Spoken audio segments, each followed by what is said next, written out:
es así como se comienza de pronto a caer en un estado terrible del que quizás no salga la persona.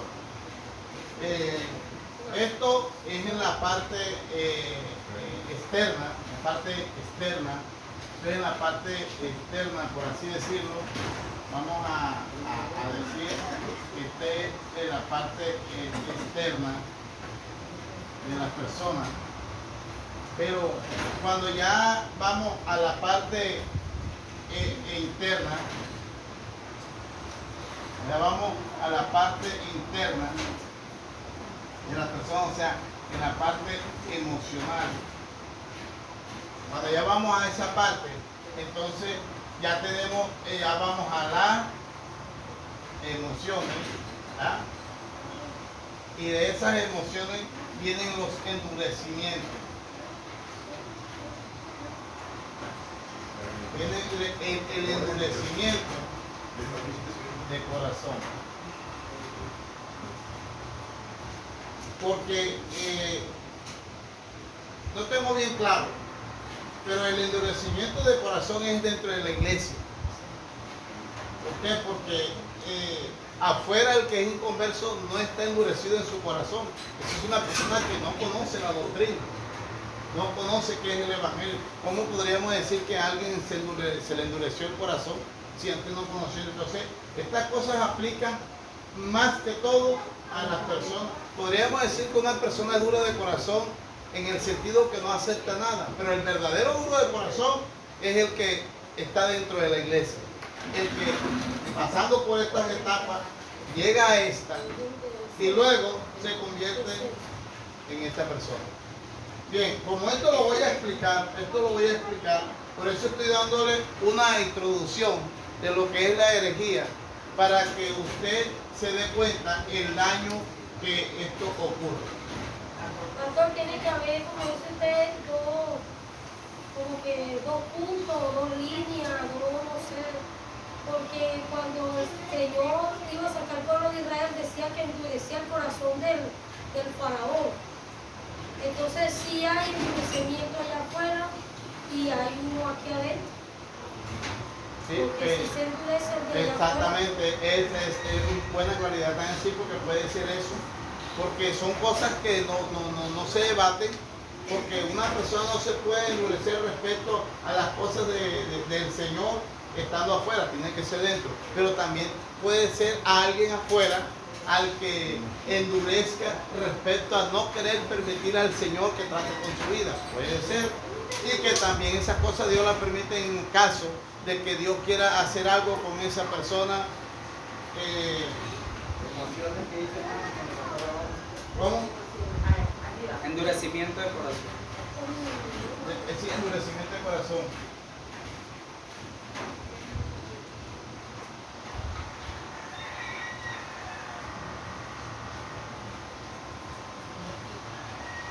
Bien, ayer estoy haciendo una introducción así para que usted me vaya a entender cuando ya yo entre a desarrollar el tema, me pueda comprender mejor.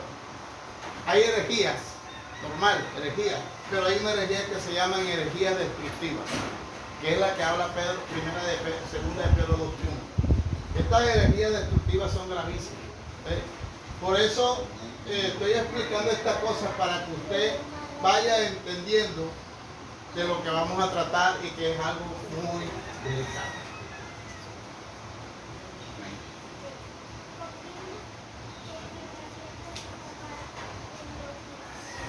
Bien, esta es la herejía número, la herejía no, la obra de la carne número 13 que vamos a tratar es la herejía. Vamos a orar. Padre, gracias te damos por tu amor, por tu misericordia. Agradecemos profundamente, Señor, tu cuidado. Estamos en tiempos difíciles. Ayúdanos a ser cautelosos. Ayúdanos, Dios mío, a ser asimilador de tu palabra, Dios mío. Que nosotros podamos, Dios de la gloria, ser como esa esponja que absorba en su totalidad tu palabra, Dios mío, y que la vivamos, Señor. Porque estos tiempos donde abundan las herejías, la apostasía, es de mucho cuidado. Y te ruego que si hasta ahora nos has protegido y nos has ayudado, nos fortalezca más a este pueblo y a mí también. En el nombre de Jesús. Amén y amén. Bien, vamos a entrar en las herejías. Vamos a...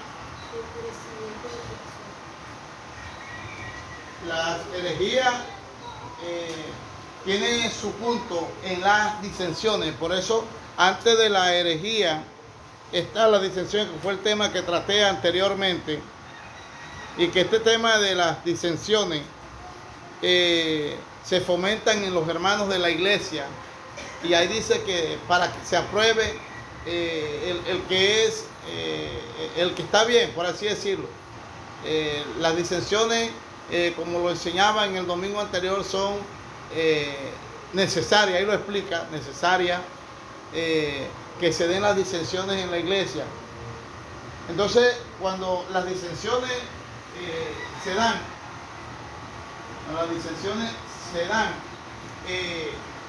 hay dos factores ahí. El que hace que el hermano salga victorioso y se apruebe su conducta, su manera de ser, pero también está el otro hermano, que podríamos decir que es el que no aguanta, y es el que comienza a crear sus propias posturas, comienza a crear sus propios pensamientos, comienza a crear sus propios, y ya entramos en la parte de la herejía.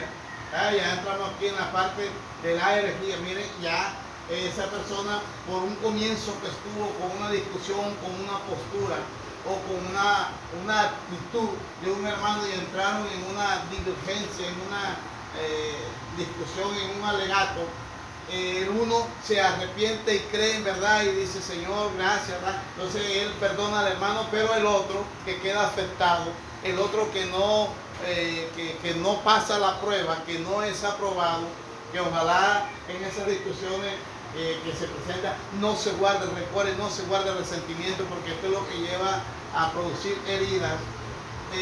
Es otro hermano que posiblemente sufra una derrota o que se quede callado para no seguir con la discusión, pero no se arrepiente, sino que eso lo guarda en el corazón. Entonces ya ahí viene entrando en la herejía. Entonces la herejía es una postura que yo asumo sin que tenga un respaldo bíblico.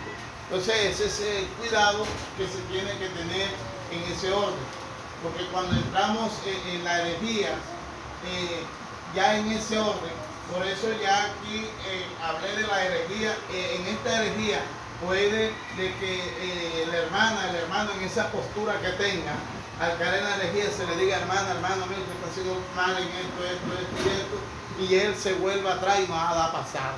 Nada ha pasado. Se arrepintió, se dio cuenta y ya, bueno, listo. Pero el problema es cuando la persona cae en las herejías destructivas, llegando a la apostasía. Entonces, esos son los casos bastante delicados, y ahí es donde uno tiene que tener cuidado.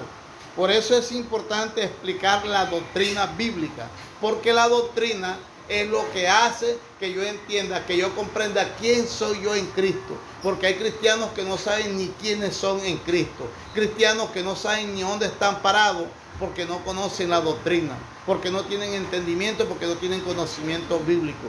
Esto es importante. Hay pastores que no les gusta que las ovejas estudien instituto, que estudien teología. Eso se puede hacer. Por supuesto que uno tiene que estudiar la Biblia, y que la gente piensa que el estudio de la Biblia es un estudio cualquiera. No, el estudio de la Biblia es algo que te lleva a ti a tener claridad en muchísimas cosas. La Biblia dice que el pueblo perdió la batalla porque le faltó conocimiento. Y hay personas que se pierden porque no tienen conocimiento. Hay personas que caen en la herejía y la apostasía porque fueron descuidados en la enseñanza. Cuando se enseñan las cosas, las entienden a media y no las comprenden a profundidad y no le piden explicación a uno, sino que crean sus propios conceptos, crean sus propias directrices y no le dicen a uno, pastor, yo no entiendo esto, o me parece que esto y esto. Entonces comienzan a crear sus propias conjeturas, creando un vacío doctrinal en él, dando paso a las herejías. Gloria a Dios. Bien, hasta ahí creo que he aclarado lo que es la introducción. Por eso no me importa que me regañen cuando Entonces, la herejía, por supuesto, tiene unos falsos maestros. Ya este es otro orden, que cuando esas personas llegan aquí y pasan aquí, ya entonces nacen los maestros.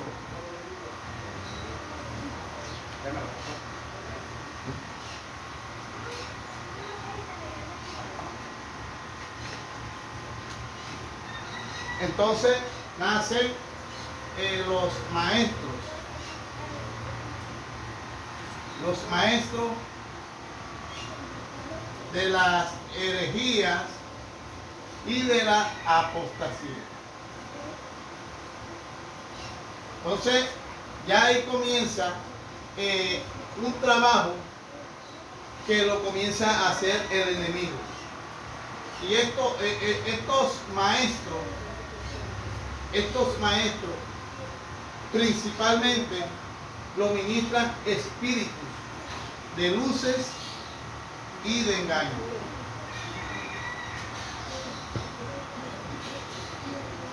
Entonces, fíjense a dónde va el orden del descenso doctrinal.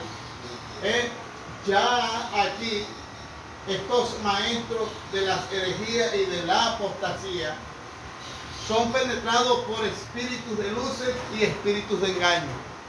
Siguen hablando la Biblia, siguen hablando de la palabra de Dios, pero ya dirigidos bajo estos espíritus y Satanás desde el infierno ministrándole sus enseñanzas. Las doctrinas se basan porque tienen un fundamento, por supuesto, errado. Las doctrinas más peligrosas visiblemente que hay. Ahora, en ese orden de doctrina, existen las doctrinas de demonios, existen y las doctrinas falsas o de error. Exactamente. Entonces, esta doctrina de demonios son las doctrinas que son difíciles para volverse en la claridad bíblica. Entre ellas tenemos a los testigos de Jehová, que no son testigos de los testigos de Jehová. Tenemos a los unicitarios, tenemos a los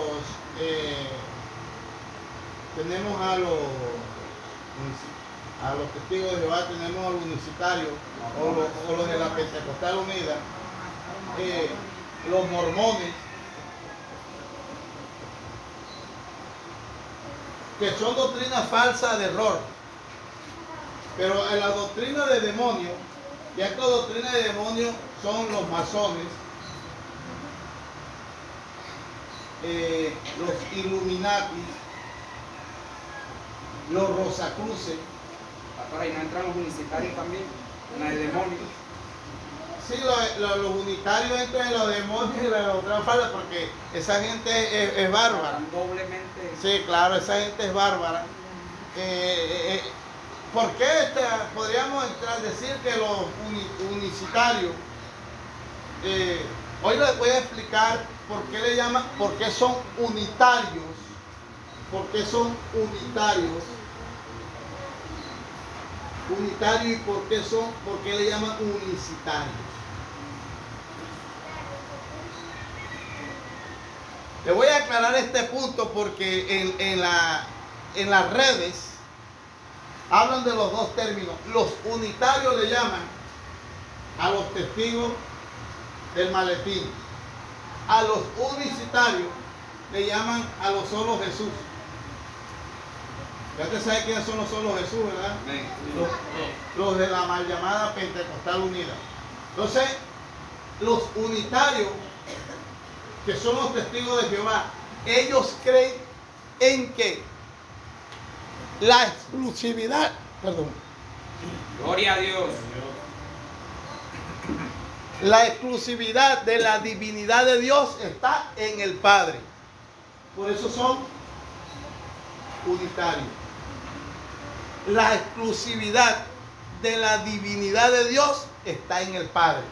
Nada más existe el Padre, el Espíritu Santo y Jesús no son nada.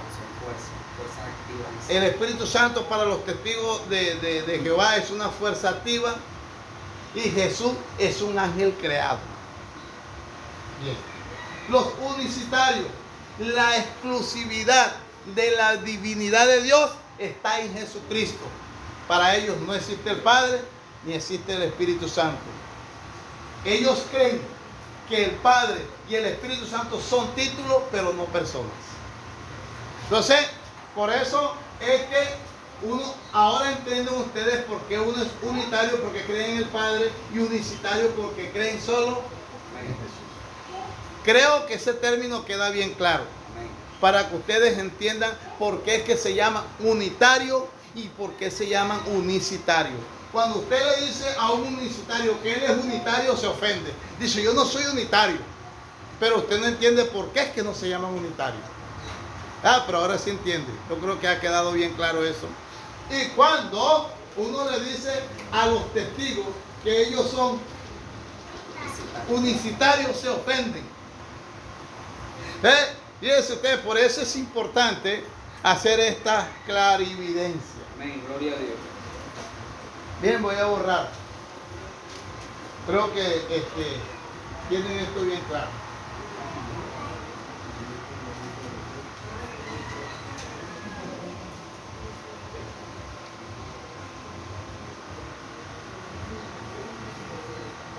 Bien, entonces,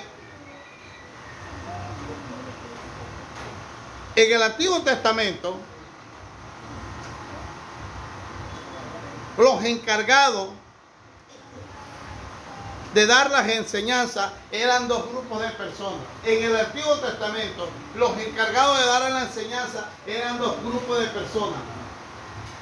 Los profetas y los sacerdotes.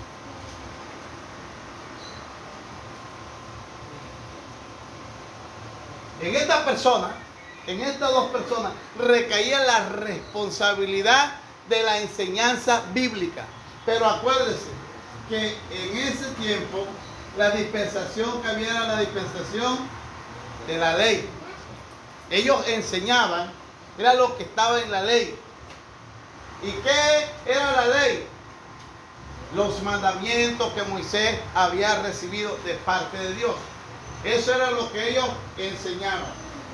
Pero cuando ya llegamos al Nuevo Testamento, entramos en la gracia, entonces ya acá, ya no son los profetas y los sacerdotes, sino siguen siendo los profetas, pero también los apóstoles, los profetas y los apóstoles, pero también hay otros ministerios que edifican la iglesia. Por eso es que, como estos eran los encargados de introducir la enseñanza, eran los que eran encargados en el Antiguo Testamento de ser los guías. Estos eran los guías en el Antiguo Testamento. Estos eran los guías en el Antiguo Testamento, los profetas y los sacerdotes en la ley. Hasta ahí voy a dar paso a alguna pregunta. ¿Alguien está claro en lo que estoy diciendo? ¿O no me estoy haciendo entender? Me estoy haciendo entender. Ve, continuamos. Sofonía 3:4.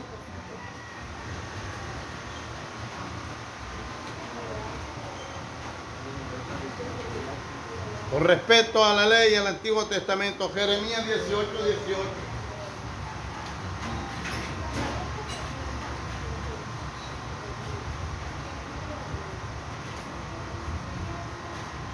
Malaquías 2:7.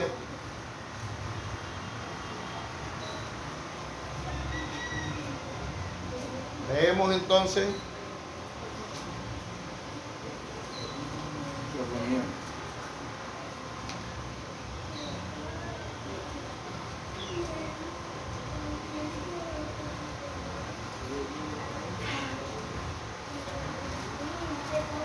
Amén, pastor. Sofonía 3:4 dice: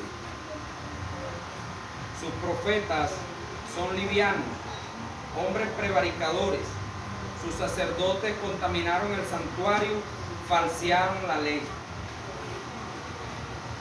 Falsearon La ley. ¿Sí ven? Que ya comienzan ya a desviarse.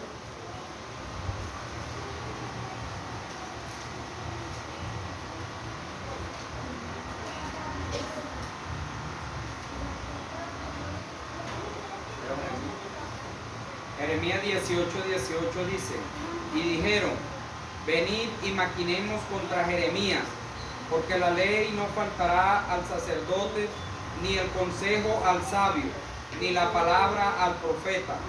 Venid e irámoslo de lengua, y no atendamos a ninguna de sus palabras. Como ustedes pueden darse cuenta, los autores en el Antiguo Testamento de enseñar la ley eran los sacerdotes y los profetas. Estos eran los que ellos tenían la palabra. Cuando llegamos al Nuevo Testamento, sigue eso con los profetas y los apóstoles. Pero, como ya hay unos ministerios que surgen, entonces hablamos del maestro, que el maestro es el que enseña en el Nuevo Testamento. En el Antiguo Testamento no habían los maestros, no había, sino que Efesios 4:11 comienza a hablar de los maestros, de los ministerios que constituye el Señor, que son 5 ministerios ahí en Efesios 4:11, y entre ese ministerio está el del maestro, que el maestro ya es el que tiene la responsabilidad de hacer esto, de enseñar la ley, de enseñar la palabra en el Nuevo Testamento. Vamos a poner aquí Nuevo Testamento.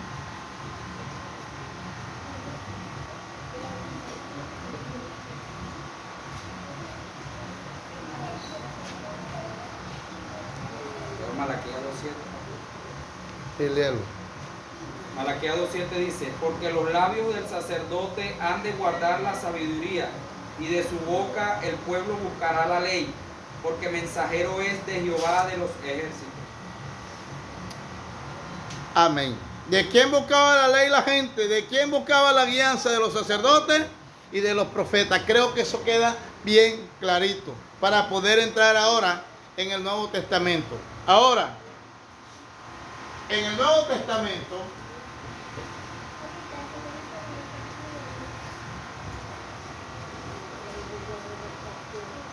en el Nuevo Testamento hay unas advertencias. Porque acá la cosa se vuelve algo mucho más profundo y necesitaba hacerse claridad. Entonces, en el Nuevo Testamento, advertencias en el Nuevo Testamento, que comienza segunda de Pedro 2, 1. Entonces,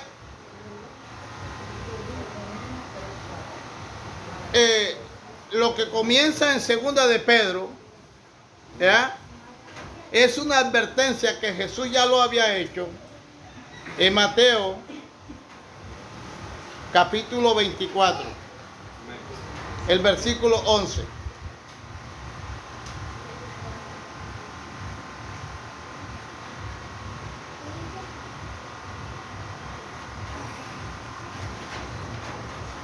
Entonces, el 24:11 dice, y muchos falsos profetas se levantarán y engañarán a muchos. Y mira lo que dice Segunda de Pedro. Segunda de Pedro 2:1.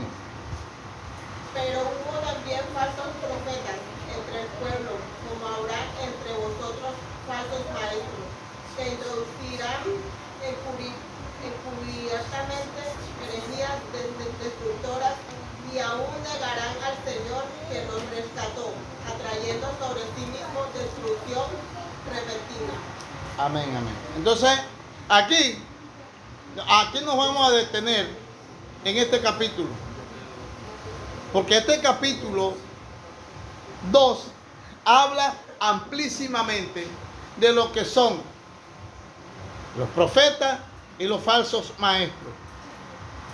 Y note usted que dice, pero hubo también falsos profetas entre el pueblo. Dice, como habrá tiempo futuro, dice, como habrá entre vosotros falsos maestros que introducirán encubiertamente herejía destructora y aún negarán al Señor que los rescató, atrayendo sobre sí mismo destrucción repentina. ¿Se podrá dar usted cuenta que este texto está explicando este orden? Si usted analiza el texto que yo estoy leyendo, dice, pero hubo falsos profetas entre el pueblo que, como habrá entre vosotros falsos maestros. Y aquí comienza, dice, que introducirán encubiertamente herejía destructora. Dice, y aún negarán al Señor que los rescató atrayendo sobre sí mismo destrucción. ¿Qué es lo que quiere decir este texto con que introducirán encubiertamente? Eso de introducir encubiertamente se llama simuladamente. Es una simulación. Se van entrando suavemente. Me acuerdo que cuando un hermano que se congregaba acá con nosotros cayó en la doctrina sabática, llegaba un vendedor a su casa y poco a poco le iba hablando, iba haciendo este trabajo. Simuladamente le iba hablando, y eso es lo que dice aquí. Dice que introducirán encubiertamente, y eso es hacer algo simulada, llevando a la persona maliciosamente.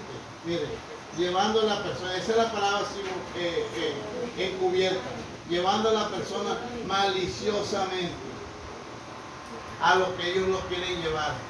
Van de manera simuladamente y después maliciosamente lo van llevando a una manera calmada, van poco a poco, ¿verdad? Pareciera que esas cosas que ellos van haciendo no es nada. Finalmente, cuando hacen estas dos cosas de ir simulado, de ir maliciosamente, terminan haciéndole un daño a la persona. Por eso Pablo dice que no lo recibamos. Exacto, para allá iba. Por eso es que usted en su casa no le puede decir bienvenido a nadie que no traiga la doctrina del Señor.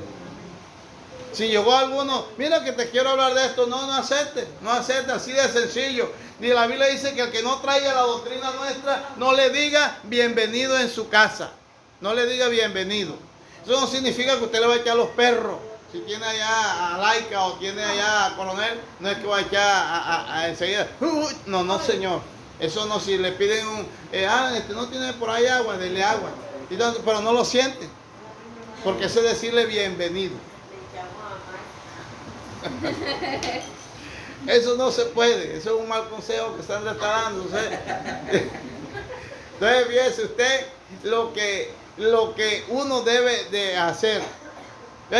El hermano que les digo terminó aceptándole estas cosas y le introdujo la doctrina esa y salió de aquí y comenzó a enseñar.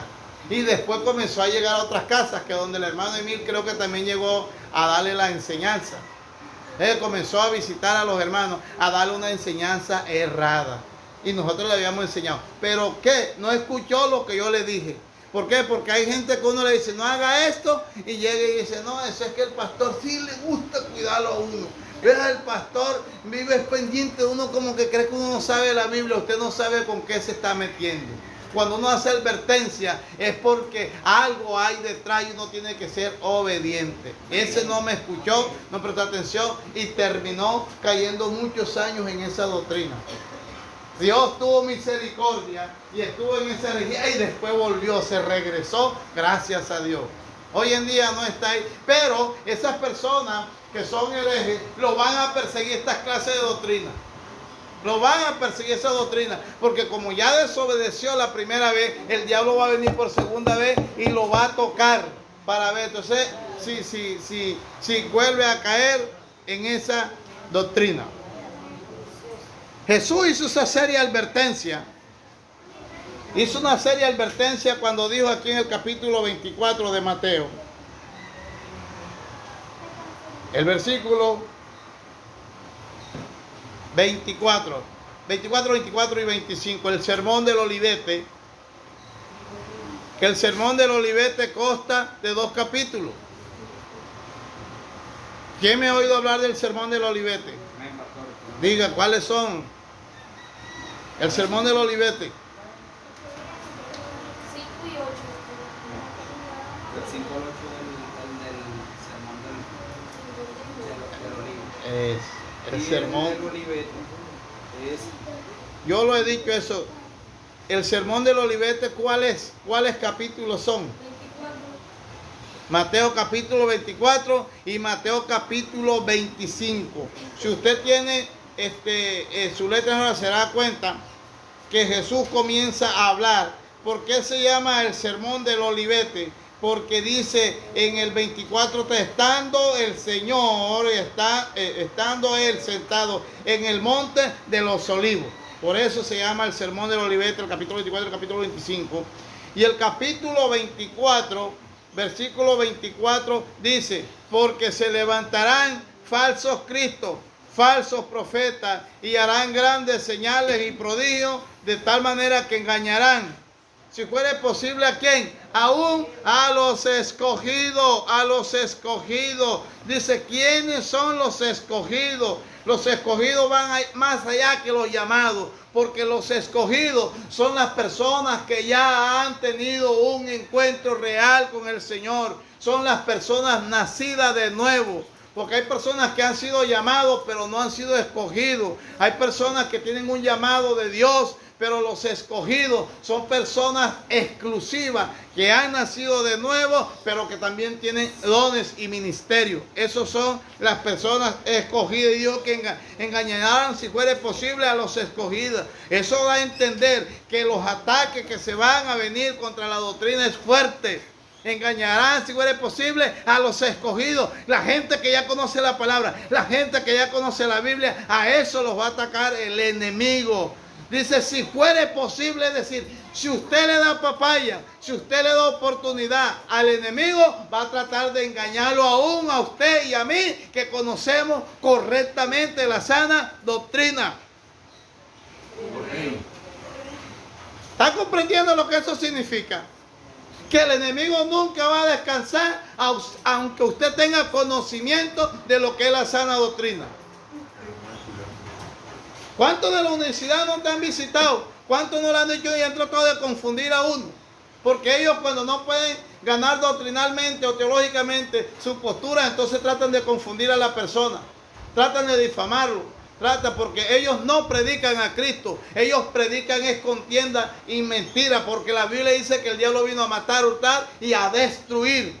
Es padre de mentira. Entonces ellos van a tratar ellos no hablan del nuevo nacimiento, ellos no hablan de cambio de vida, ellos no hablan de que su nombre debe estar escrito en el libro de la vida, ellos no hablan de fruto, ellos no hablan de eso, ellos hablan de su bautismo y de su iglesia y de maná, porque esa es su doctrina falsa. Amén, gloria a Dios. Pastor, disculpe, usted dijo Mateo 24 y 25. No, 24, 24 y 25. Mateo capítulo 24, versículo 24, versículo 25. Y dice el 25, y ya os lo he dicho antes. Y ya os lo he dicho antes. ¿Por qué dice que ya lo había dicho antes? Porque él comenzó diciendo esto. En el Mateo, también en este mismo, en el 5 también lo dice. Claro, el 4 dice, mirad que nadie os engañe, porque vendrán muchos en mi nombre diciendo yo soy el Cristo, y a muchos engañarán. Y aquí nuevamente lo repite nuevamente. En el 5 dice, vendrán muchos en mi nombre diciendo yo soy el Cristo, y a muchos engañarán. Y a muchos engañarán. Eso es cierto. ¿Qué está pasando hoy? ¿Cuál ve usted que es hoy en la tierra el predominio de la falsa doctrina o de la sana doctrina? ¿Ah? La falsa doctrina es el predominio. Y la gente, ¿a dónde acude? Ahí. Ahí. Cantidades en las redes dicen, estos protestantes que no conocen el origen de la iglesia verdadera, que es la católica. Y la nombro con nombre propio, porque ella es la que ha desviado poderosamente a la gente. Y a nosotros nos llaman protestantes por Lutero. Nosotros no somos protestantes por Lutero. Nosotros somos el siervo de Jesucristo. A mí no me interesa Lutero. A mí me interesa Jesucristo que me cambió. Luterano. Sí. Gloria al Señor. Sí, yo no voy a discutir esas cosas. Porque cuando yo estoy tratando de recuperar una información, porque cuando yo voy a enseñar de la católica, nada más de la iglesia católica, su doctrina es errada. Por ahí, porque no dure mucho, me duró como unos 3 meses. Porque hay que hablar desde el 300 hasta el día de hoy de esa doctrina. Porque es la doctrina que más cosas ha metido y ha cambiado y la gente no se ha dado cuenta. No son como las otras doctrinas que nacieron y establecieron su fundamento errado y letal y se quedaron ahí. Pero el catolicismo no, él ha venido metiendo cosas. Hasta el día de hoy que está aceptando que haya las aberraciones sexuales de las que ya ustedes conocen, las ha permitido dentro de sus templos. Ellos no esconden sus prácticas, que están contrarias en la palabra, no les esconden. Amén. Entonces, el Señor hizo esas advertencias, pero también el apóstol Pablo, por el Espíritu Santo, hizo unas advertencias donde el apóstol Pablo, aquí la hizo el Señor, y aquí la hace Pablo por el Espíritu Santo en Primera de Timoteo 4:1.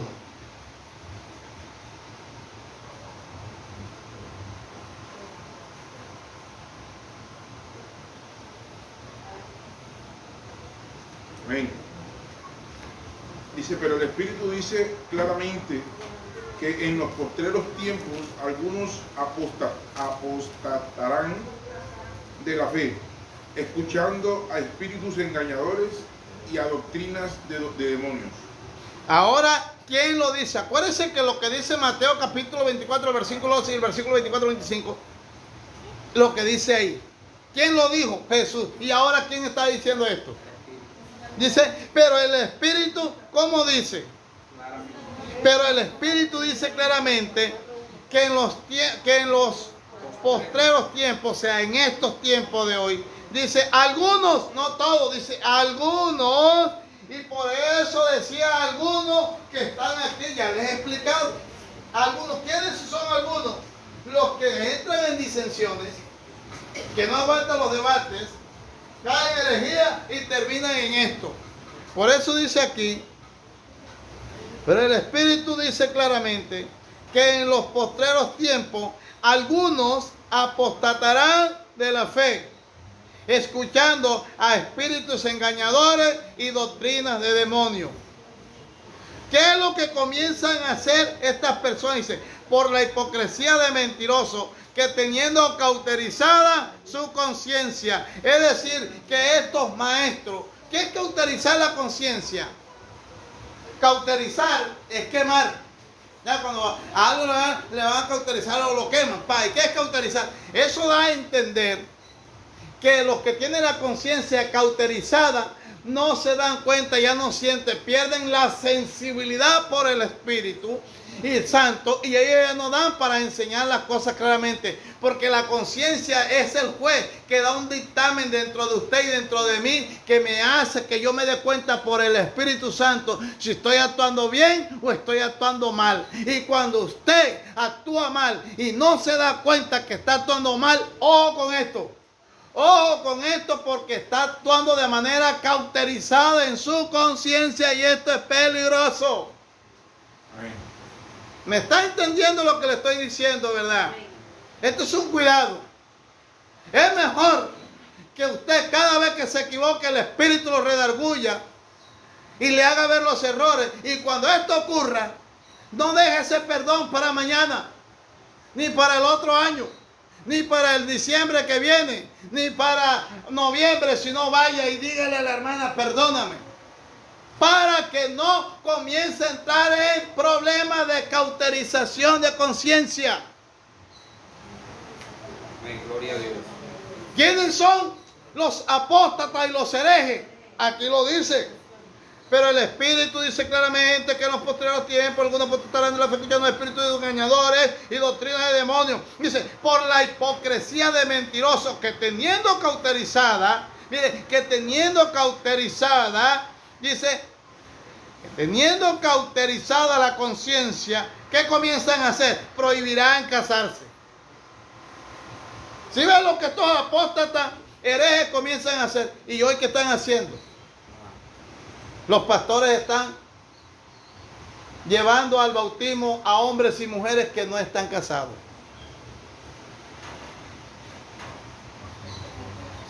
O sea que están en unión libre.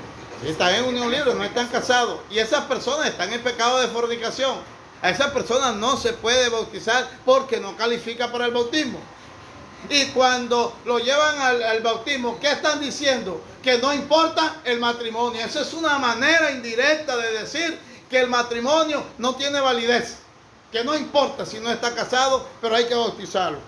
Prohibirán casarse. Mandarán a abstenerse de alimentos que Dios creó para que con acción de gracia participasen de ellos los creyentes y los que han conocido la verdad. Ellos, muchos de estos conciencia cauterizada, que no debes comer cerdo. Los sabáticos no quieren comer cerdo. Claro, ellos son unos. Y hay unos que no son sabáticos y dicen que no se puede comer cerdo porque el cerdo es inmundo, que todito me lo traiga. ¿Verdad? ¿Por qué? Porque ¿qué es lo que hay que hacer cuando se va a comer la comida que el Señor dice? Cualquiera. Si tienes la iguanita, tienes el morroyo, lo que sea, o lo que Dios te dé, o el chivo, o la vaca, ¿cómo hay que hacer? Dice, hay que comerlo con acción de gracia. ¿Eso qué significa con acción de gracia? Que cuando yo voy a comer, Señor, en el nombre de Jesús, bendice este pavo, Señor. Bendice, Dios mío, este pedazo de carne. O no vaya a decir, como dijo aquel pastor, Señor, bendice esta migaja porque está acostumbrado a comer el platón. Entonces, fíjese usted que uno tiene que orar. ¿Eh? Ah, Señor, bendice esta amiguita, no ore.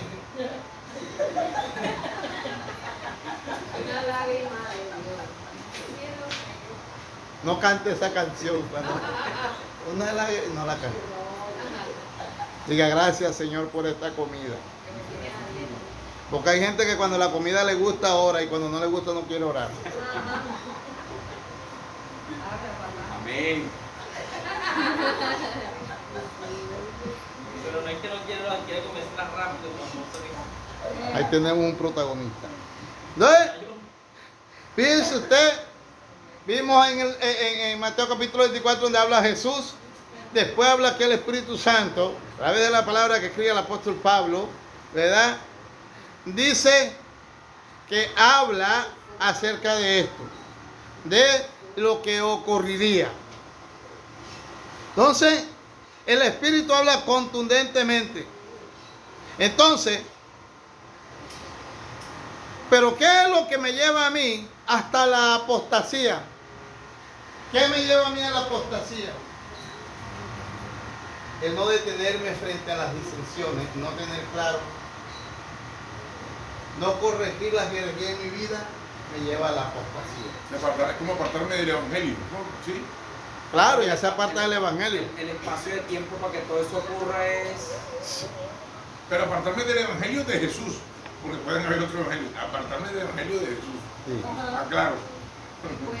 Y eso es lo que dice Gálatas. No es que haya otro evangelio, no es que haya otro evangelio, no es que haya otro, sino que algunos tergiversan. Es decir, cambian la doctrina y crean ellos su propia doctrina. Eso es lo que se llama herejía. Una persona que llega a la herejía se aparta del evangelio, pero vive del evangelio. O sea, empieza a sacar ganancias del evangelio. Del evangelio que ya no es evangelio, sino de su torcedura, de su herejía, y vive de eso. O sea, lo desvirtúa esas partes. ¿Sí? Claro, o sea, nosotros conocemos pastores que están en pecado y están viviendo del evangelio de su herejía. Y están enseñando y ellos comen de ahí de eso. Ese es su trabajo. Eso ya está. Eso es lo que habla la Biblia. Que está aquí. Un apóstata es muy difícil que se arrepienta. Un apóstata es muy difícil que vuelva al Señor. Pastor, ellos vienen siendo como un puente para que otros se salven, pero ellos se pierden. Muchas veces se puede presentar eso porque, por ejemplo, un árbol verde que da fruto, se pueden comer sus frutos, ¿verdad? Pero un árbol seco después sirve para una ventana. Pero un árbol seco también puede servir para hacer puentes. De una persona después de seca, después de descarriado, después de apartado, sí puede ser, como dice Sandra, que se preste para que otro se salve. Pero él ya no se va a salvar. Para que no hagan lo que él hizo. Ah, Pero el Pues- hereje por lo general lleva a la gente a la herejía. O sea, le habla de Dios, pero a la vez lo aleja de Dios. por lo general lo lleva a la herejía. Pero ocurre que muchas veces también ese hereje, la persona, no, pero la Biblia no dice esto, y se aparta de ahí y busca la verdad bíblica. Mira, yo he conocido personas que nacieron en la unicidad, que nacieron en pares de sufrir y hoy están en la sana doctrina.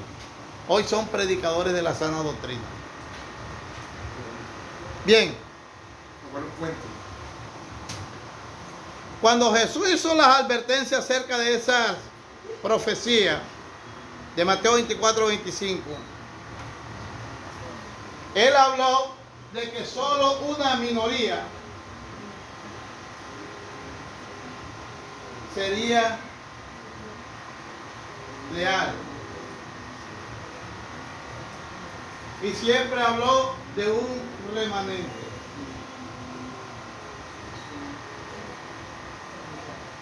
Manada pequeña.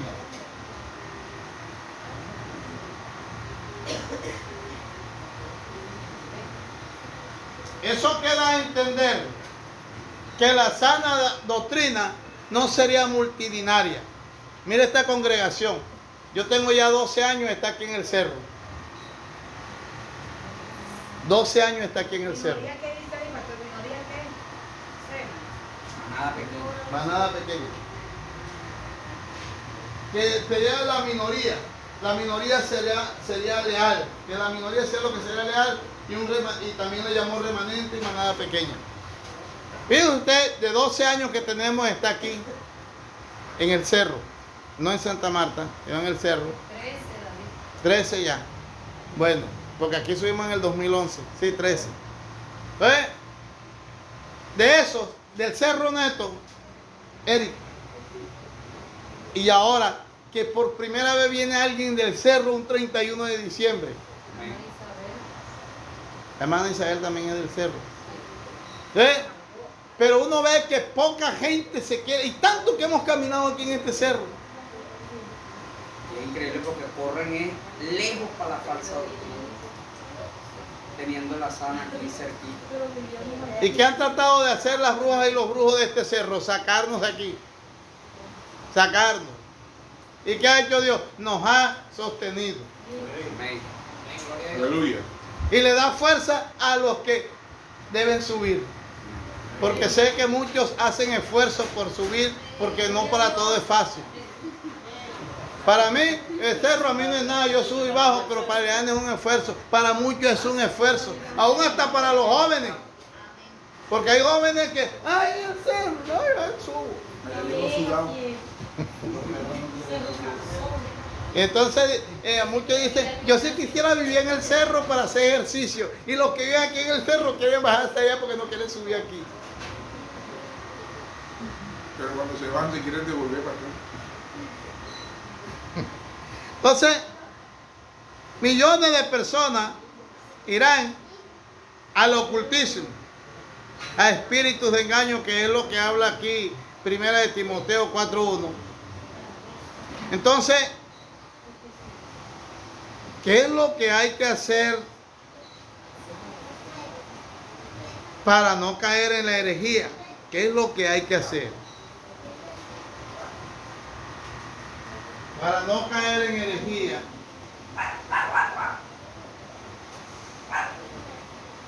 Para no caer en herejía hay que proteger. Hay que protegernos en la sana doctrina.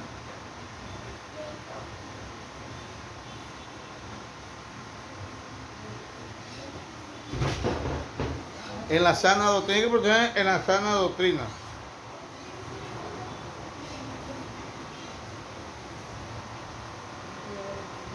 ¿Cómo nos protegeríamos en la sana doctrina?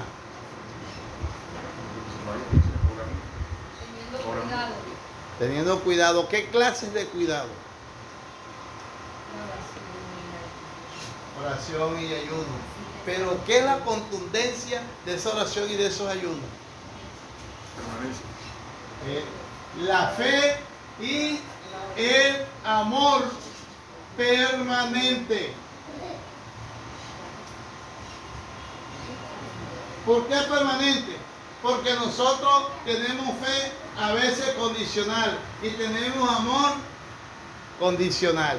¿De qué es lo que va a hacer? Mire, le voy a decir algo. Si nosotros esperamos amar, cuando nos amen, nosotros no tenemos una actitud correcta. La Biblia dice, si vuestra justicia no fuere mayor que la de los escribas y fariseos, no entraréis en el reino de los cielos.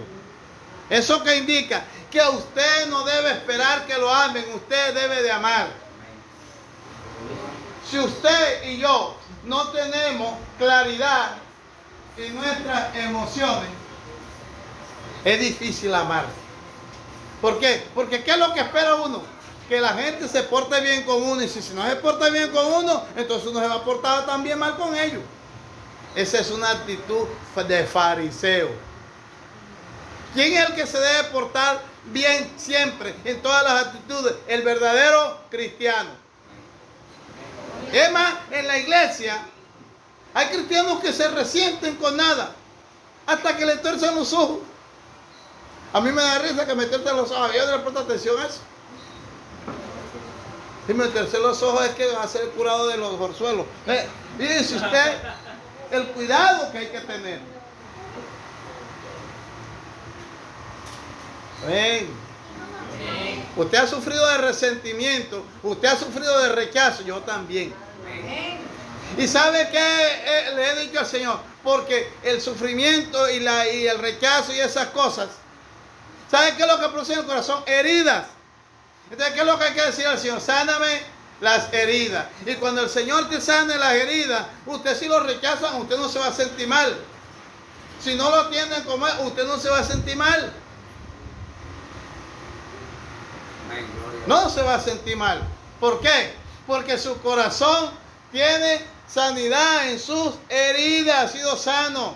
Pero si usted cualquier cosa le molesta y cualquier cosa le resiente y usted se siente incómodo, ¿qué significa? Que tiene herida. No está sano en sus emociones.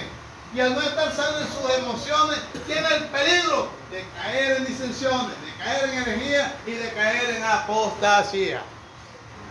Amén. Bien, en la próxima vamos a hablar de la herejía destructiva y hablaremos de la apostasía.